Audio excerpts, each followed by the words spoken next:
2023 வெளிவந்திருக்கிற ஒரு Malayalam action thriller drama movie தான் இரட்டை சங்கன். இந்த படத்தோட தமிழ் விஷனை இப்போ உங்களுக்கு ஓவர்சீஸில் இருக்க யூடியூப்பில் உங்களுக்கு அவைலபிளாக இருக்குது. நமக்கு தமிழ் டப்பிங்கில் பொறுத்த வரைக்கும் நல்லா பண்ணியிருக்காங்க. படத்தோட மொத்த ரன் டைம் ஒரு 1.5 மணி கிட்ட தான் வரும். ஆனால் ஒரு ஆவரேஜான ஒரு படம் பார்க்குற ஃபீல் தான் இந்த படத்தோட ஸ்க்ரீன் பிளே இருந்துச்சு. இந்த படத்தோட ஸ்டோரின்னு எடுத்துக்கிட்டிங்கன்னா, ஒரு மர்டரில் ஐ விட்னஸாக மாறுற நம்ம ஹீரோ போலீஸும் ஹீரோவை அரெஸ்ட் பண்ணுறாங்க. அண்ட் ஹீரோ ஒரு கடத்தில் அங்கே தப்பிக்கிறாரு. தப்பிச்ச பிறகு அவர் உண்மையாக அந்த கொலையை பண்ணாரா இல்லையா, அதுக்கு பின்னாடி இருந்த ஃப்ளாஷ்பேக் ஸ்டோரி என்ன அப்படின்றதான் இந்த படத்தோட மிச்ச கதை. இந்த படம் ஓரளவு பார்த்தீங்கன்னா டீசென்ட் வாட்சபிளாக கூட இந்த படம் இல்லை, ரொம்ப மொக்கையாக இருந்துச்சு. ஏதோ ஷார்ட் ஃபிலிம் கண்டென்ட் பார்க்குற மாதிரி தான் ஒரு ஃபீல் இருந்துச்சு. Short film action content release பண்ணால் எப்படி இருக்குமோ அதே மாதிரி தாங்க இந்த படமே இருக்குது.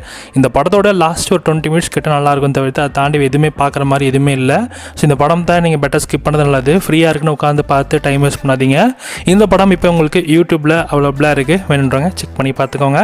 IMDbல நல்ல ரேட்டிங்ஸ் கொடுத்துருக்காங்க. 17 பேர் அது வரைக்கும் இந்த படத்தை ரிவ்யூ பண்ணியிருக்காங்க IMDbலையுமே. அதனால ரேட்டிங்ஸ் வந்து 10க்கு 8.8 ரேட்டிங் வரைக்கும் கொடுத்துருக்காங்க. ஸோ அதனால் யோசிச்சுக்கோங்க. ஸோ இந்த படத்தை நீங்கள் மேக்ஸிமம் ஸ்கிப் பண்ணுறது உங்களுக்கு ஒரு பெட்டர் ஆப்ஷனாக இருக்கும். அஃப்கோர்ஸ் இந்த படத்துக்கு நான் SRS ரேட்டிங்ஸ் என்னென்னா 5க்கு 1 கொடுக்கலாம்.